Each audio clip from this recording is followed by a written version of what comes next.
మొన్న ఒక రోజు ట్రాఫిక్ సిగ్నల్ దగ్గర ఆగినప్పుడు ఒక ఇన్సిడెంట్ జరిగింది. అది ఒక ఆలోచన నాకు ఇచ్చింది. నేను సిగ్నల్ దగ్గర ఆగినప్పుడు ఒక ఆయన బ్యాగ్ వేసుకుని బండి మీద స్పీడ్గా వచ్చి పక్కన ఆగాడు. తలకి హెల్మెట్ లేదు. సిగ్నల్ ఆగింది.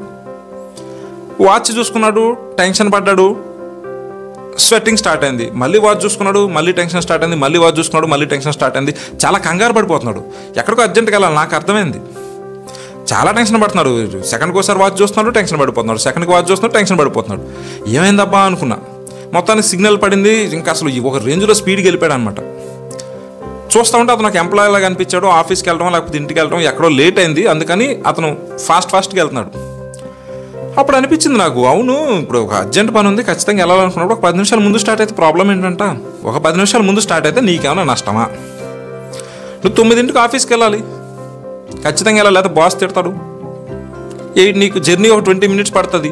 కరెక్ట్గా 8:40కి బయలుదేరకపోతే 8:30కి బయలుదేరితే నీకేమైనా నష్టమా? సిగ్నల్ దగ్గర ఆగటం, టెన్షన్ పడడం, పైగా హెల్మెట్ లేదు. ఏ బండో స్కిడ్ అయి పడి ఏమన్నా జరగకపోవడం జరిగితే ఎవరు? నీ కుటుంబం ఏం కావాలి? అప్పుడు అనిపించింది టైం మేనేజ్మెంట్ చాలా ఇంపార్టెంట్. మనం అర్జెంట్గా ఎక్కడికైనా వెళ్ళాలనుకున్నా, మనకి ఏదైనా పని ఉండాలనుకున్నా, లేదా లేట్గా స్టార్ట్ అయ్యావు, 10 నిమిషాలు లేట్ అవుద్ది, పోయిందే ఉంది. తిడతారా? తిట్టించుకో.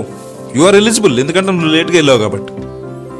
అదే త్వరగా వెళ్ళాలనుకుంటే త్వరగా బయలుదేరేళ్ళు, పోయిందే ఉంది.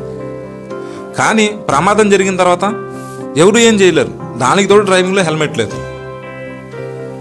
సో అప్పుడు అనిపించింది అనమాట, టైం మేనేజ్మెంట్ చాలా ఇంపార్టెంట్. మనకు అర్జెంట్ పని ఉన్నప్పుడు ఒక 10 నిమిషాల ముందు బయలుదేరదాం.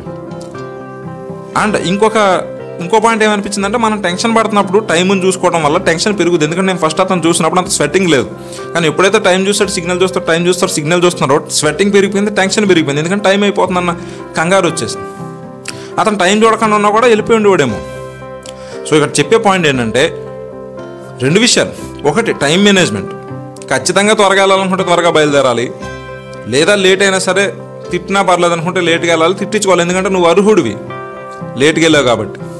సెకండ్ది ఏంటంటే, ఈ కంగారులో ఉన్నప్పుడు ఆ యాంగ్జైటీని పెంచే పనులు మనం చేయకూడదు.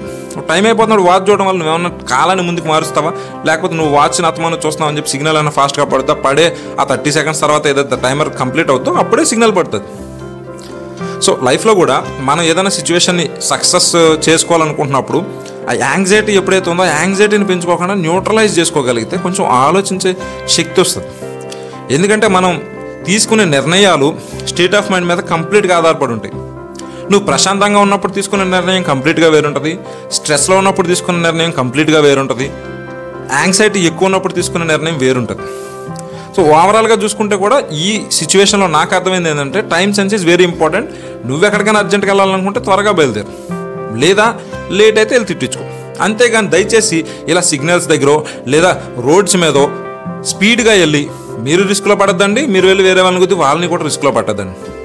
ఎందుకంటే నాకు అనిపించింది అతను చూసిన తర్వాత జరుగుతున్న రోడ్ యాక్సిడెంట్స్కి ఇలాంటి సిచ్యువేషన్స్ కూడా ఒక కారణమేమో. అంటే డ్రింక్ చేసి డ్రైవ్ చేసే వాళ్ళు అది వేరే సెక్షన్ ఆఫ్ పీపుల్ వస్తారు, కానీ ఇటువంటి పీపుల్ వల్ల కూడా ఆయన్ని రిస్క్లో పెట్టుకుంటాడు, మిగతా వాళ్ళని కూడా రిస్క్లో పెట్టుకుంటాడు. సో ఇటువంటి సిచ్యువేషన్స్ని మనం చాలా కేర్ఫుల్గా హ్యాండిల్ చేయాలి. ఖచ్చితంగా టైం మేనేజ్మెంట్ని అయితే ఫాలో అవ్వాలి. టైం మేనేజ్మెంట్ ఎలా ఫాలో అవ్వాలనే దానికి నెక్స్ట్ వీడియోలో నేను మాట్లాడతాను. కాకపోతే మీరు ఎప్పుడైనా సరే ఎక్కడికైనా అర్జెంట్ పని మీద వెళ్ళాలనుకుంటే 10 నిమిషాల ముందు వెళ్ళేలాగా ప్లాన్ చేసుకోండి.